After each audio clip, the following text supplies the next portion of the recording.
प्रगतिशील किसान बना हरियाणा की शान। प्राकृतिक खेती के जरिए लाखों की कमाई, सूक्ष्म सिंचाई के जरिए जल संरक्षण का संदेश। हरियाणा सरकार की मदद, खेती से मालामाल होता किसान। किसी भी देश के लिए कृषि का बेहतर होना अत्यंत आवश्यक है, खासतौर पर उसके विकास के नजरिए से और दो वक्त की रोटी के नजरिए से भी।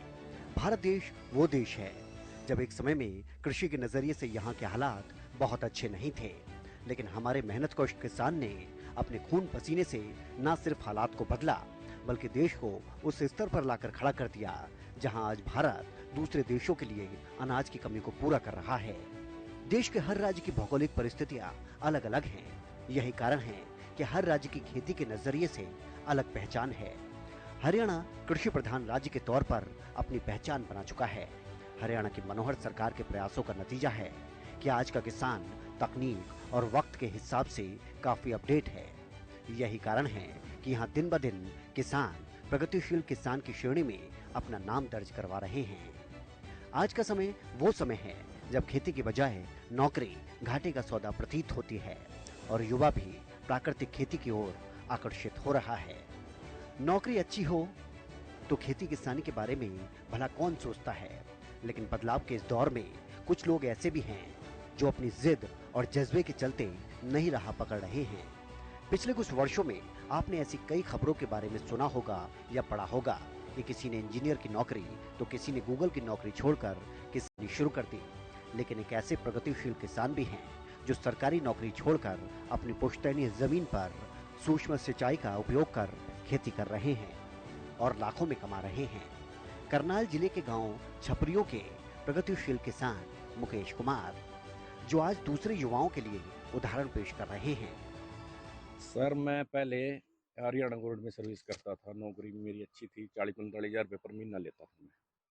और सरकारी जॉब में काम करते करते मैं अपनी पुश्तैनी ज़मीन तो हमारे पास थी ही, तो मेरा दिल में विचार आया क्यों ना मैं भी थोड़ा पारंपरिक खेती से हट के सुरक्षित खेती या आधुनिक खेती की तरफ जाऊँ। तब मैंने सुरक्षित खेती का निर्णय लिया। मैंने एक नेट हाउस लगाया। खीरे की खेती कर रहे मुकेश ने बताया कि उन्होंने 2 वर्ष पहले एक नेट हाउस से अपना ये काम शुरू किया और आज उनके पास तकरीबन 4 के करीब नेट हाउस हैं और आगे 2 और नेट हाउस लगाने के बारे में वो सोच रहे हैं। प्रगतिशील किसान मुकेश ने बताया कि उन्होंने शुरुआत में अच्छा मुनाफा कमाया और वो इसकी ओर और ज्यादा आकर्षित हो गए। आज न सिर्फ अच्छा कमा रहे हैं, बल्कि दूसरे लोगों को भी रोजगार देने का काम कर रहे हैं। पहले साल जब मैंने लगाया तो मेरे को काफ़ी अच्छा मुनाफा इसमें हुआ। ठीक है सर। तब मैंने फिर आज मेरे पास 4 नेट हाउस है। मैं 2-3 साल से इसमें ही इन्वॉल्व हूँ। अब मेरे पास कम से कम 15-20 और लेडीज काम करती हैं या फैमिली है जो मेरे पास ही रहते हैं, यहाँ पर काम करते हैं, उनका भी अच्छे से गुजारा चल रहा है। जहां एक तरफ युवा किसान ने अपनी 45,000 रुपए की सरकारी नौकरी छोड़ नेट हाउस में खीरे की खेती करना शुरू किया और संरक्षित खेती का काफी ज्यादा फायदा भी हुआ। गर्मी के मौसम में अधिकतर खीरे की डिमांड बढ़ जाती है। किसान इस खीरे को दिल्ली, चंडीगढ़ जैसे बड़े बड़े शहरों में भेजते हैं। यहाँ पर इसकी डिमांड भी काफी ज्यादा रहती है। अगर इस समय के रेट की बात करें तो 15 रुपए प्रति किलो के हिसाब से खीरे का रेट चल रहा है। अगर इसमें खर्च की बात की जाए तो एक नेट हाउस पर 2.5 से 3 लाख रुपए का खर्च कर 2 लाख रुपए हर नेट हाउस में किसान को बचत हो रही है। यानी 4 नेट हाउस से 8 लाख रुपए की बचत हुई। उनको अधिक मुनाफा तो हुआ ही है, उसी के साथ संरक्षक खेती कर और लोगों को रोजगार भी दिया है। संरक्षक खेती का सबसे ज्यादा फायदा ये है कि इसमें पानी की काफी ज्यादा बचत होती है, क्योंकि इसमें पौधों की जड़ों तक ही पानी पहुंचता है जितनी उसको आवश्यकता होती है। ड्रिप सिंचाई के द्वारा बूंद बूंद पानी पौधों की जड़ों तक पहुंचता है। जितनी खुराक है उसकी आवश्यकता होती है उतनी ही मिल जाती है। इस समय किसान के खेत में देखरेख का कार्य चल रहा है और तुड़ाई भी हो रही है।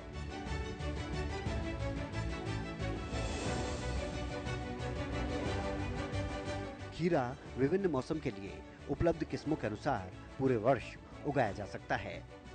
2 उठी हुई बेड्स के बीच में दूरी 4 फीट हो तथा इसको एक ही कतार पर 30 से 40 सेंटीमीटर की दूरी पर बीज बोते हैं। खीरे के पौधों को एक प्लास्टिक की रस्सी के सहारे लपेटकर ऊपर की ओर चढ़ाया जाता है।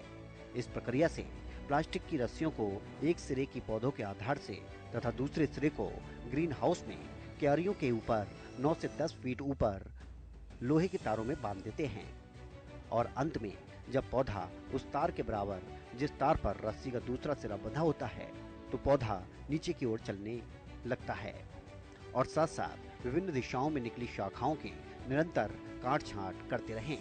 कटाई छटाई करते समय इस बात का अवश्य ध्यान रखें कि हमने किस किस्म को उगाया है। पौधों की उर्वरक व जल की मात्रा मौसम एवं जलवायु पर निर्भर करती है। आमतौर पर गर्मी में प्रतिदिन और सर्दी में 2 से 3 दिन के अंतराल पर पानी दिया जाता है। उर्वरक पानी के साथ मिलाकर ड्रिप सिंचाई प्रणाली द्वारा दिए जाते हैं। बुआई के 40 दिन बाद फसल तुड़ाई के लिए तैयार हो जाती है। अंत पहले तो मैं इसके बारे में मैंने थोड़ा रिसर्च किया। रिसर्च करने के बाद अपने जब मैंने नेट हाउस लगाया और मैंने अच्छा मुनाफा इसमें हुआ तब मेरा रुझान की तरफ ज़्यादा बढ़ा और इसको देखते हुए मैंने पहले एक लगाया, फिर 2, फिर 3, फिर 4। अब मेरा विचार अभी मैं 2 नेट हाउस और आगे लगाऊँ। प्रगतिशील किसान मुकेश कुमार ने बताया कि अगर इसमें सरकार की बात करें तो सरकार द्वारा उन्हें सबसे पहले 65% की सब्सिडी मिली थी। हालांकि अब उस सब्सिडी को 50% कर दिया गया है, मगर इसके बाद भी काफी अच्छा काम चल रहा है और मुनाफा भी अच्छा हो रहा है। अगर और युवाओं की बात करें तो उनको सबसे पहले नेट हाउस के बारे में जानना पड़ेगा। ड्रिप सिंचाई क्या होती है, खाद पानी हमें किस प्रकार देना है, इसकी सटीक जानकारी होना अति आवश्यक है। अगर किसान भाई इस तरफ आना चाहते हैं तो वो इसके बारे में ट्रेनिंग ले सकते हैं, जहां से उनको अच्छी तरह से जानकारी मिल सकेगी।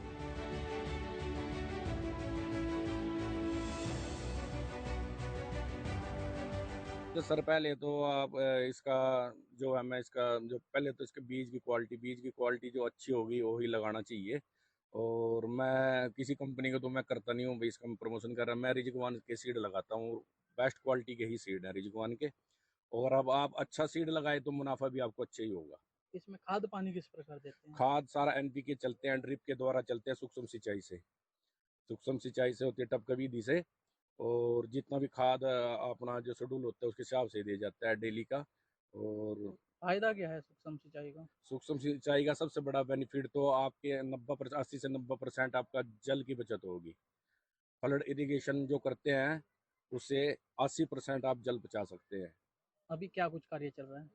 अभी तो सर फल की तुड़ाई है, अभी तो और कुछ नहीं। अभी तो मार्केट का ही देख रहे हैं। मार्केट में क्या रेट जा रहा है? मार्केट का तो सर अभी 15 रुपये 15-16 के आसपास रेट चल रहा है। अगर बात की जाए आपका खर्चा कितना है और बचत कितनी हो चुकी है? जो मैंने अभी तक इस नेट हाउस पे खर्चे किया था, एक नेट हाउस पे मेरा लगाने के बाद जो क्रॉप पे मेरा खर्चा आता है वो 2.5 से 3 लाख के करीब खर्चा आता है। तो मैंने अपना खर्चा कवर करके अब तक 2-2 लाख रुपए इसमें से अर्न कर लिया है खर्चा निकाल के। सब्सिडी भी मिली है कोई? सब्सिडी गवर्नमेंट की तरफ से 65 सब्सिडी थी फर्स्ट ईयर, और अब के साल 50% थोड़ा 15% सेंट्रल गवर्नमेंट ने अपनी वापस ले लिया है और अब 50% फायदा है सब्सिडी इस है। तरफ आने से? बिल्कुल फायदा है। मैं सभी किसान भाइयों को ये कहूँगा कि आप सुरक्षित खेती की तरफ जाएं। किसान सदियों से परंपरागत खेती जैसे धान, गेहूं आदि की खेती करते आ रहे हैं, लेकिन पारंपरिक खेती की निर्भरता मौसम पर अधिक रहती है। नुकसान का भी खतरा मंडराता रहता है। कुछ सालों से खेती में लगातार हो रहे नुकसान की वजह से कृषि क्षेत्र में किसानों को चिंता सताने लगी थी। लेकिन इसी बीच हरियाणा सरकार किसानों के लिए आशा की नई किरण लेकर आई। ऐसे हालात से निपटने के लिए हरियाणा सरकार द्वारा तमाम योजनाओं के माध्यम से किसानों को प्रोत्साहित भी किया जा रहा है, जिसकी बदौलत अब प्रदेश के प्रगतिशील किसान पूरे देश के सामने आय बढ़ाने का नायाब उदाहरण पेश कर रहे हैं। प्रगतिशील किसान मुकेश कुमार खीरे की इस फसल से पानी की बचत करने का भी संदेश और किसानों को दे रहे हैं। जल संरक्षण के मकसद से ही हरियाणा में भी मेरा पानी मेरी विरासत योजना चलाई जा रही है। हरियाणा में आज के समय में हजारों की संख्या में मुकेश कुमार जैसे किसान प्रगतिशील किसान की श्रेणी में आकर खड़े हो गए हैं और वो तमाम किसानों को प्राकृतिक खेती करने का संदेश भी दे रहे हैं।